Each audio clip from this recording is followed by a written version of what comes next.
என்னத்தையாவது பேச்சு சொல்லாத தம்பி, வெறி வந்து திட்டி விட்டுற.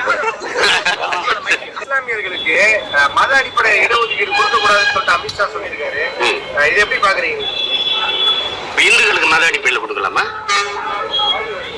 இந்துக்களுக்கு மத அடிப்படை கொடுக்கல. உனக்கு அரசியல் இல்ல, பிடிச்சி தொங்கிட்டு கிடக்குறீங்க. அரசுக்கு மதத்துக்கு என்ன சம்பந்தம்? 5000 கிலோமீட்டர் 10,000 கிலோமீட்டர் இருக்கணும். மதம் அவனோட தனிப்பட்ட உணர்வு. அதை போய் எதுக்கு அரசு ஆட்சியில் போய் அரசு அதிகாரத்தில் போய் கலக்குறீங்க நீங்க? சொல்லுங்க. இஸ்லாத்தை வெறுப்பதை எதிர்ப்பதை தவிர இவர்களுக்கு ஏதாவது ஒரு அரசியல் நிலைப்பாடு கோட்பாடு இருக்கா? நீ எதுக்கு 24 லட்சம் டன் ஆண்டு ஒன்றுக்கு பீஃப் எக்ஸ்போர்ட் பண்றீல? Beef export Hindustan is number 1 பேச தெரியல. எந்த நாட்டுக்கு அனுப்பு? அவ்வளவு இஸ்லாமிய கிறிஸ்தவ நாட்டு. அவன் கொடுக்கிற காசு வாங்கி மக்கனே திங்க தெரியுதுல்ல. அப்புறம் ஊரானுக்கு ஊட்டி விட உள்ள சாப்பிட்டா கொண்டு வருவியா? இது ஒரு தர்மமா கர்மமா? என்னது இது?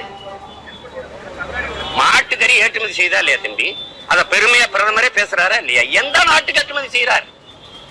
அந்த நாடுகள் அரபு நாடுகள்லாம் போய் அங்க நிக்கும் போது இந்த இஸ்லாத்தை வெறுப்ப அங்க பேச வேண்டியதானே? அரபு நாடுகளை போய் இந்து கோயிலை திறந்து வச்சுட்டு பெருமையா பேசுறீங்கல்ல, அங்க கோயிலை திறக்க அனுமதிக்கிறானே.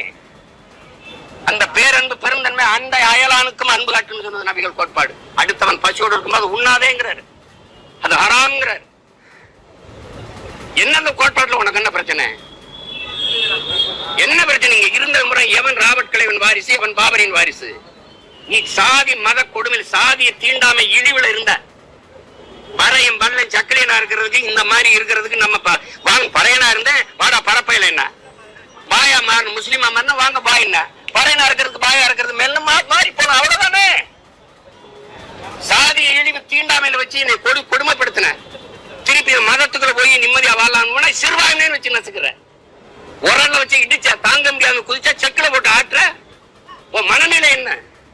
நீ அரசியல் பேசு, மனிதம் பேசு. சந்திர மனத்துக்கு ராக்கெட் விடுங்கிற, இங்க காத்து இல்ல, இங்க தண்ணி இல்ல, இருக்கிற பூமியை காப்பாத்த துப்பு இல்ல. கோடிக்கணக்கா செலவழிச்சு சந்திராயனுக்கு ராக்கெட் விடுற, அங்க விடுறேன். சூரியனை போய் பாக்குறேன். 15 லட்சம் கோடி கிலோமீட்டர் பூமிக்கு சூரியனுக்கு. இங்க இருந்து போய் அது கிட்ட போய் என்ன பாக்குறது? சூரியனா திமுக சின்ன ஒண்ணு பக்கத்துல சூரியன், அதை வேணா பார்த்து போ. என்ன தேவை ஒரு காமெடி பண்ணிட்டு அலையுது. இதுல இருந்து தெரியுதா இல்லையா? அவங்க பூரா மனநோயாளிகள்.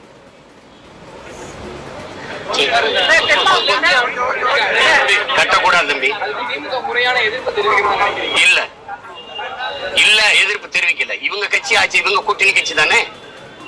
இவங்க கூட்டணி கட்சி தானே. இங்க இருக்கிற கம்யூனிஸ்ட், அங்க இருக்கிற எதிர்கட்சி காங்கிரஸ் என்ன பண்ணுது? இங்க இருக்கிற தலைவர் அங்க இருக்கிற தலைவரோட பேச்சு கட்டாத சொல்ல முடியாதா? மேகதாதுல அணை கட்டாத இங்க இருக்கிற பிஜேபி தலைவர்கள் அங்கே போய் பேசுவாங்களா?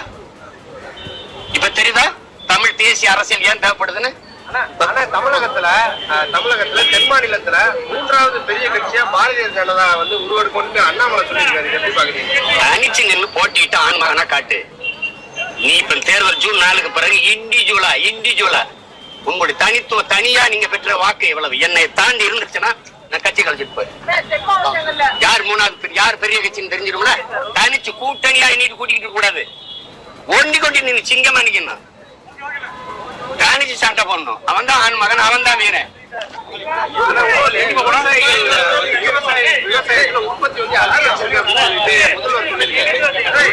ஒருவேளை அவர் பண்ண நிலத்துல விவசாயம் பண்றாருல அவரு. என்னத்தையாவது பேச்சு சொல்லாத தம்பி, வெறி வந்து திட்டி விட்டுற போற. இப்போ பிரதமர் ஒரு புரியல. அமோனியா வாயு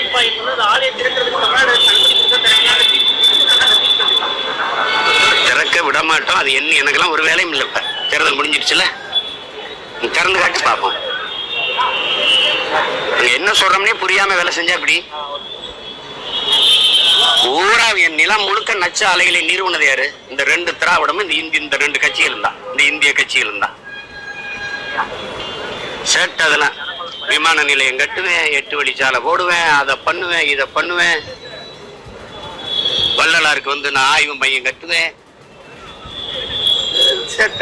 பிரதமர் மோடி தன்னை மனித பிறவியே இல்ல, நான் கடவுளால் அனுப்பப்பட்ட 10 வருஷம் எப்படிப்பட்ட ஒரு ஆட்சியின் நிலை வாழ்ந்திருக்கோங்கிறத நினைச்சு பெருமைப்படுங்க. ராமர் ராமர்னு சொல்லி பார்த்தாரு எடுபடல, நானே ராமர்ன்ட்டார்.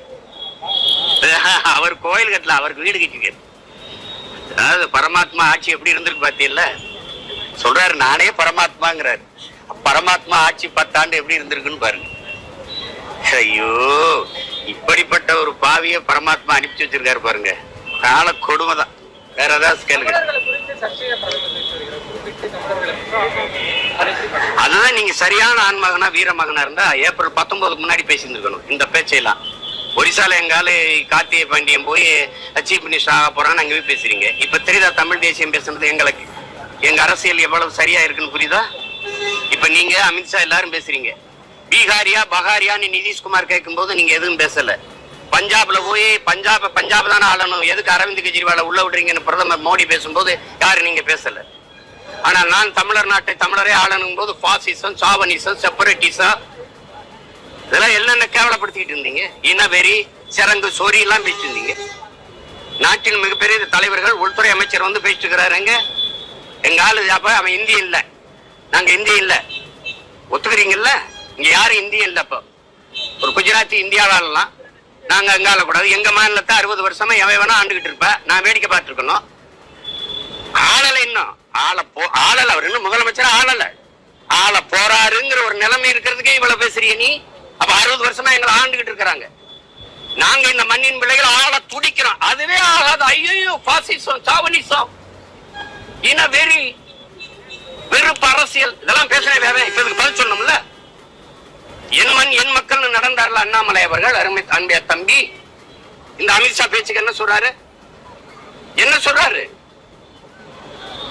ஒரு தமிழரா உங்க நிலைப்பாடு உங்களுக்கு என்ன நிலைப்பாடு? காவிரி நோடில்லா, தமிழ்நாடு நோடில்லா, இல்ல இடத்து பிரவுடு கனடியான்னு பேசிட்டு போவீங்க நீங்க. ஒரிசால இன்னும் முதலமைச்சர் ஆகல, எங்கால ஆகிறான்னு ஒரு நிலைமை இருக்கு. அதுக்கு இவ்வளவு கொந்தளிக்கிறீங்கல்ல. இத நல்ல ஆண் மக்களா நீங்க வீர மக்களாக இருந்தா, பெரும் தலைவரா நேர்மையான தலைவரா இருந்தா ஏப்ரல் 19 முன்னாடி பேசியிருந்திருக்கணும்.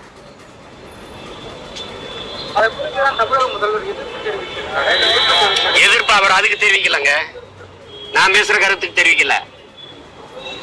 பூரி ஜெகநாதர் கோயில் சாவி எங்க கிட்ட இருக்குன்னு கார்த்திகை பாண்டியன் தமிழ்நாட்டை ஒப்படைச்சிருந்தேன். ராமர் கோயில் சாவி என் வீட்டுல இருக்கு. அது தெரியுமா தெரியாதா உங்களுக்கு?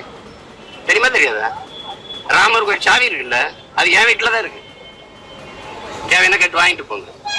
வைத்தியக்காரங்கிட்ட நாட்டை கொடுத்துட்டு பேசிட்டு இருக்கிற. முல்லை பெரியாறு அணையில இடிக்க வேணும், புதிய அணை கட்டணும் கேரள அரசு அனுமதி கோரியிருக்கு. எப்படி பாக்குறீங்க? கட்டக்கூடாது. அணை உறுதித்தன்மையோட இருக்குதுன்னு ஆய்வு செய்தவெல்லாம் சொன்ன பிறகு அது வீண்முது. நீங்க அந்த அணை பலகீனமா இருக்குதா? அணை பலகீனமா இருக்குதா? அணைக்குள்ளார ஒரு அணையை கட்டுவோம்.